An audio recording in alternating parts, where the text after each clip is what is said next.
अभी हम कहलगांव विधानसभा के नगर पंचायत में मौजूद हैं और ये नगर पंचायत का ये पुरानी बाजार पड़ता है और यहाँ पर एक व्यापारियों का हब माना जाता है। यहाँ अभी हम मौजूद हैं और चुनावी समय को देखते हुए यहाँ पर अभी क्या पब्लिक की क्या राय है, किस प्रकार के अपने विधानसभा में जो है कि किस प्रकार के कैंडिडेट को इस बार चुनना पसंद करेंगे। जाने माने समाज सेवी हैं केशव जी, चुनाव को कैसे देखते हैं इस बार?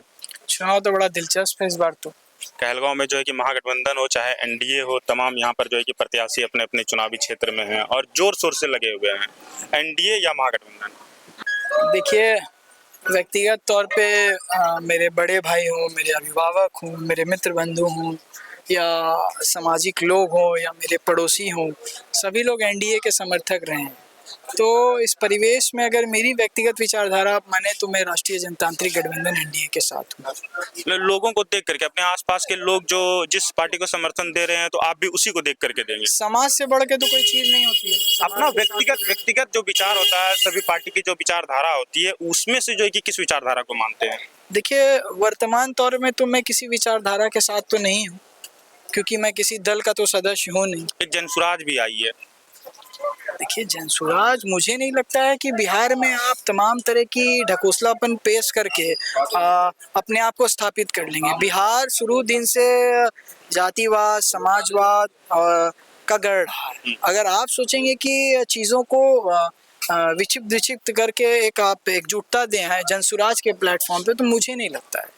महागठबंधन भी तो जो है कि बहुत तरह के वादे कर रही है, पलायन रोकने की बात कर रही है, रोजगार पे बात कर रही है, तो फिर क्यों लगता है ऐसा कि जो है कि वो इस बार सक्सेस नहीं हो पाएगा? देखिए, इसमें कोई शक नहीं है कि श्री तेजस्वी प्रसाद यादव जी का 17 महीना जो मुख्यमंत्री का कार्यकाल था वो काबिले तारीफ था।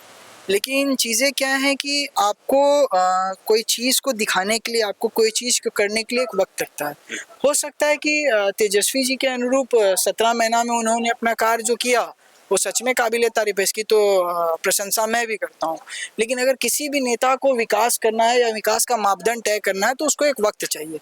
अगर जनता उनको नेतृत्व देगी तो इसमें कोई दोहराई नहीं। मतलब इस बात को आप भी मानते हैं कि जो उनका जो वक्त रहा वो काबिले तारीफ रहा, तो जनता को एक बार मौका भी देना चाहिए? बीपीएससी टीचर की जो बहाली थी, आदरणीय श्री तेजस्वी जी के नेतृत्व में काफ़ी अच्छा कार्य हुआ है, इसमें कोई दोहराई नहीं है। देखिए, जो हुआ है वो जो सच है सो सच है। अभी 2 दिन पहले उन्होंने नेता प्रतिपक्ष के बदौलत पूर्णिया में एक अस्पताल का निरीक्षण किया, तो वो काफ़ी प्रशंसनीय कार्य था उनका कि एक नेता प्रतिपक्ष होने के नाते जो व्यक्ति विपक्ष के नेतृत्व कर रहा है और वो व्यक्ति अगर किसी अस्पताल प्रबंधन का मॉनिटरिंग करता हो तो ये एक अच्छा कार्य है। और जनता कब किसको ताज पहना दे ये कहना मुश्किल है। नहीं लगता है कि 20 वर्ष से जो है कि जो एनडीए की जो सरकार है, एक बार परिवर्तन होना चाहिए?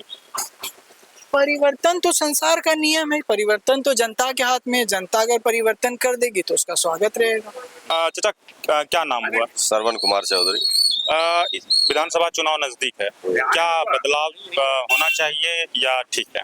ठीक है, ठीक है। चाहे तो शुभानंद मुकेश जी आए या नहीं तो पवन जी, जिसको टिकट मिलेगा बाजार के लोग एनडीए के साथ है बाजार। तो एनडीए में मुख्यमंत्री का चेहरा नीतीश कुमार ठीक है?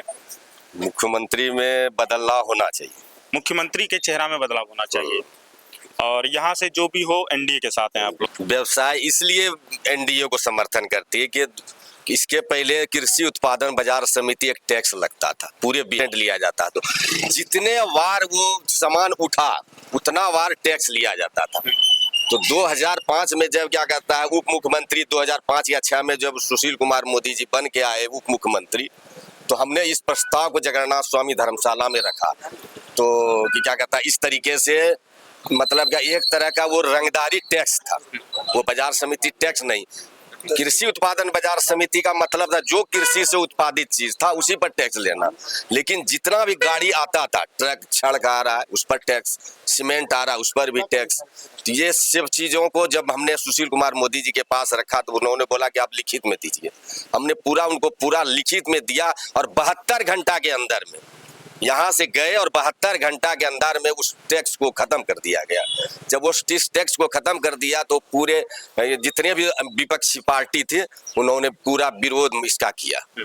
पूरा जितने भी इस विभाग के सचिव थे उन्होंने रुपया दे करके उनसे पूरा विपक्ष को खरीद करके पूरा, लेकिन उस समय बूटा सिंह जी थे क्या कहता राज्यपाल, 2 बार उसने लौटाया, तीसरा बार उनको साइन करना पड़ा और करीब 8 दिन के अंदर में ये कृषि उत्पादन बाजार समिति खत्म हो गया, जिसके चलते पूरे बिहार के व्यवसायी उनके ऋणी हो गए।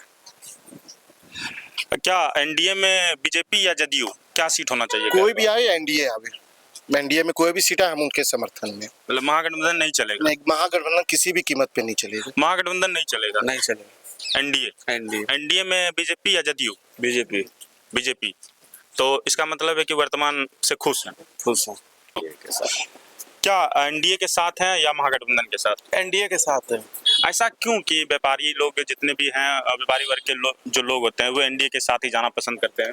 क्योंकि एनडीए साक्ष प्रकृति की पार्टी है और ये व्यापारियों के साथ है, इसीलिए एनडीए के साथ हम लोग जाना चाहते हैं। अच्छा, वर्तमान में जो यहाँ पर है अभी बीजेपी की सीट है, क्या बीजेपी की सीट रहनी चाहिए या जदयू की सीट होनी चाहिए? जो भी होगा, बीजेपी हो या जदयू हो, जिसकी भी टिकट मिलेगी हम लोग उसको सपोर्ट करेंगे। क्या नाम है? विनोद यादव। यहाँ क्या काम करते हैं?